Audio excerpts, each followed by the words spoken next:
concentrator. This is what supplies oxygen to her when she's in the building and supplies oxygen to the fill station. So this, she wants to be kept on at all times. So to turn it on, the power button, this flips up to turn on the fill station. So if we need to fill an oxygen tank, this needs to be on, as well as the bottom concentrator. To fill it, you need this to be closed. So make sure it's turned all the way to the right and tight. This valve right here is what gets put into this connection piece. If you push down, it'll lock into place. And then you have to turn this on. The bottom again needs to be turned on in order for this to fill. So you hit the power button, and for a couple of minutes it'll show O2 below normal, and then it'll start to fill. And when it's filling, this filling sign right here will be green. When it's full, the full symbol will turn to full. If there's any issues with it, attention will be flashing red. This tank is full, so we're going to take it off. When you want to take the tank off, you need to make sure that you're turning the power off on the fill station, so just this top part first. So turn it off, and then down here, there's this silver piece right here that you will pull down on, and it will release. So you can see the green little dots around here, and that will release it. Again, make sure it's closed, it's full.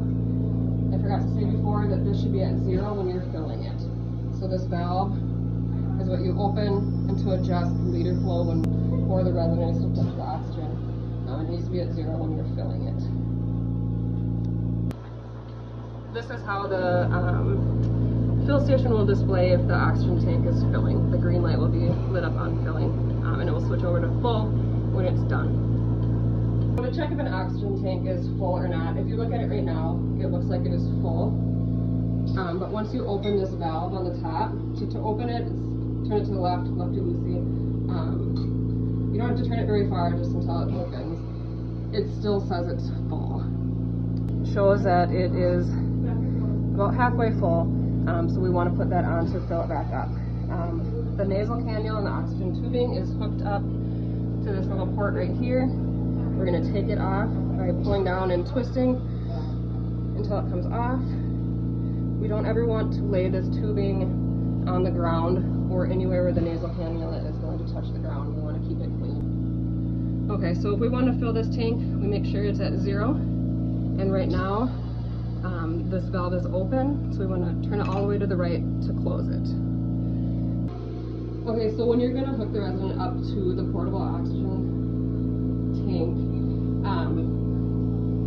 if you don't check to see if it's open or not, right now it's closed, and it looks like it's about halfway full. So if I thought maybe the resident had enough oxygen here to go down to a meal, I don't check this at all. She's at 2 liters. I'm going to turn it to 2 liters. You can hear oxygen coming out. Oh, they're good. Hook the oxygen up and take them. If you look at it now, it's still on 2 liters, but it dropped all the way down to empty, and you can't hear oxygen flow any longer. It's because it's still closed. No oxygen is coming out of there. Once I open this valve, turn it to the left, you can see it pop back open to about half full, and you can hear the oxygen coming out of it again.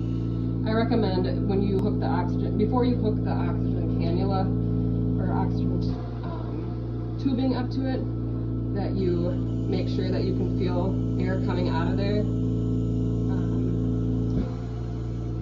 and that you know that it's open all the way to the left.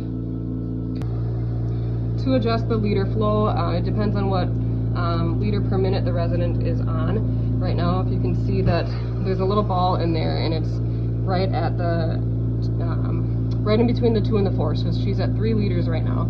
If that changed, you would turn this dial to go up or down to get it at the right liter flow.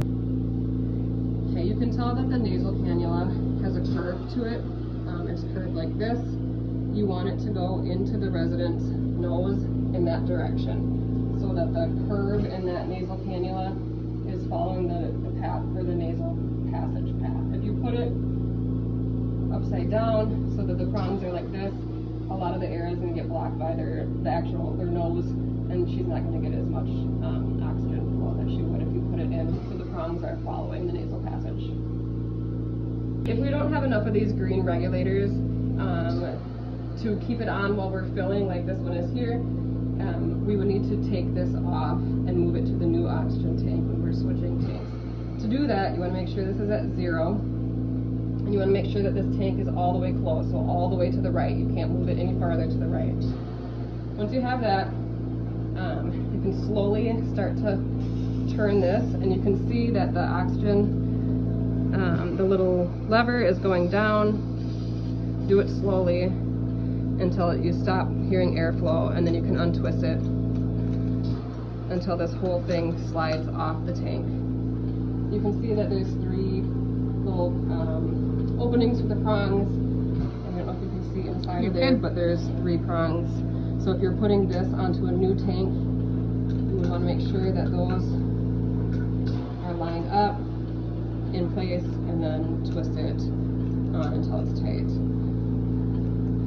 If you can't twist it anymore, then you're safe to open it back up again, and this one is full. So close it all the way when we're not using it to make sure that no air is leaking.